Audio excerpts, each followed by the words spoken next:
Alright, first kids movie review of 2020. This is not for kids. First of all, YouTube, don't sue me for $42,000.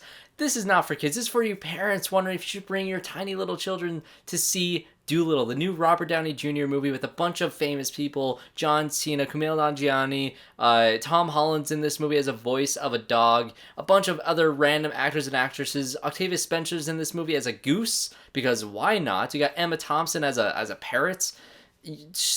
That's okay. This is a movie that I went into with such incredibly low expectations. This movie is sitting at a solid 13% on Rotten Tomatoes. It might be different at the time of editing this video, but it's at a solid 13%, lower than I think both Smurfs movies, lower than most of the Alvin and the Chipmunks movies. So I went in expecting a nightmare, because one of the worst movies I've ever seen in theaters is The Smurfs 2.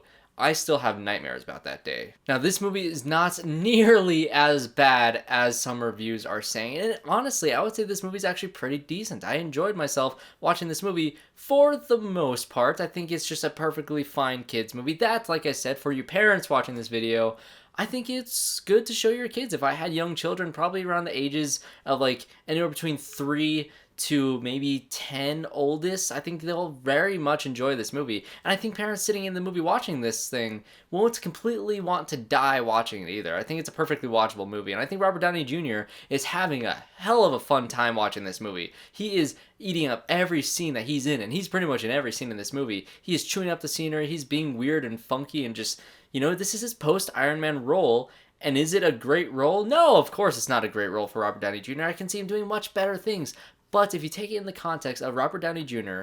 going after Iron Man and saying, okay, I want to make a movie for my kids, because this guy's great with kids. He's done a bunch of children foundations for charity. He has a bunch of kids of his own that he wants to make a movie for, and I think this is perfect. I think this is the perfect movie for him to make for that audience, for that demographic. And I think in that way, this movie does have some fun messages and themes and stuff like that kids will enjoy and the kids will actually learn from. This movie is by no means a harmful movie for children like The Smurfs 2, with just non-stop product placement and just terrible jokes, terrible fart and poop jokes the entire movie. This one has its moments of fart and poop jokes, and some of the jokes just do not land for me whatsoever, but I can see little kids laughing at them, so what's the harm in that? And thank God this movie's only an hour and 30 minutes without credits, because I don't know if I could have sat through much more of this thing, because like I said, I wasn't truly entertained by the humor of this movie, although there are a few jokes that I started taking notes about 30 minutes into this movie, because I knew that there's these tiny little moments that just really had me dying laughing.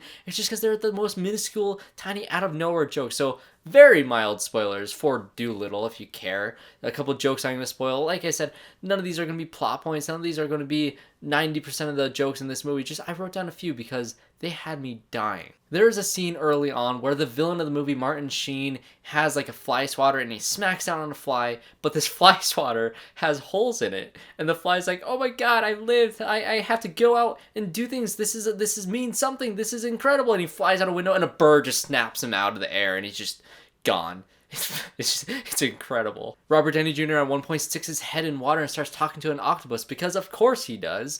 And the octopus just out of nowhere with this, like, he kind of sounds like Babu Frick from Star Wars The Rise of Skywalker. He just has like a high-pitched voice, and you can't really understand what he's saying. There's subtitles below, and he just says, "Snitches get stitches, man." And it's so funny. There's a Godfather reference, like these ants are like, oh, you will not... What are you coming to me to make a deal with my daughter's wedding or whatever? This is a whole Godfather reference I thought was pretty funny. And the goddamn squirrel voiced by Craig Robinson was just the bright spot of this movie. This squirrel stole the entire film. He stole it. He took it like an acorn and he ran with it. Oh yeah, and also a whale flips off Martin Sheen by like flapping its like fin thing, and Martin Sheen waves at it like he's saying hi, but he's flipping him off because this movie has really stupid humor. I think that's the point I'm getting at. The humor that works in this movie is the really stupid ones that kind of make no sense, that are kind of out of nowhere. And when the movie's trying to be funny with these little kiddie jokes, like I said, kids will enjoy and kids will laugh at it. But I think 90% of the jokes, like what I just gave you, is a very small portion. This movie tries to be very, very funny. It's really not that funny, besides those smaller moments. And I think that's where the biggest problem lies, is it's very much a kids movie, and you can say easily that, okay, since it's a kids movie, you know, it doesn't matter. It's for 5-year-olds. Who cares how silly and ridiculous and goofy it is? Because this movie is very silly, ridiculous, and goofy. But at a point, you gotta say, okay, kids movies, just because it's made for little children doesn't mean that the filmmakers can't try to make a good and entertaining and thematic and just fun movie for all ages. Because you watch a movie like Inside Out that has great themes and teaches kids some important and incredible lessons that is more for an older audience, but then you get something like Toy Story that is very much for little children, but you get Toy Story 3 that is also for those little children, but really hits hard in the emotional aspects and like these deeper thematic things that the filmmakers actually tried to write a script that was really good and had a lot of great moments. And then you have movies like The Smurfs, like I mentioned, that just don't give a shit about any of that. They just don't care. I think Dolittle cares enough to have some good messages for kids. Like I said, Robert Downey Jr. probably signed up for this movie because of the messages that's in this movie about courage and about, you know, doing things that you love and just going on this fun adventure that kind of feels like a more PG kiddie version of Pirates of the Caribbean.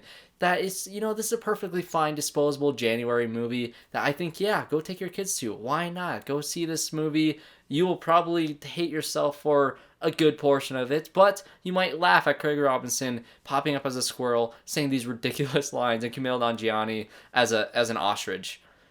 That's Dolittle. Thanks, guys, for watching this review. Subscribe to the channel if you want to see more reviews just like this one. I'm watching Bad Boys for Life tomorrow, which is probably the complete opposite of Dolittle. So we're in for something else for that video. So subscribe, check out my channel tomorrow for the Bad Boys review, and I'll see you all there.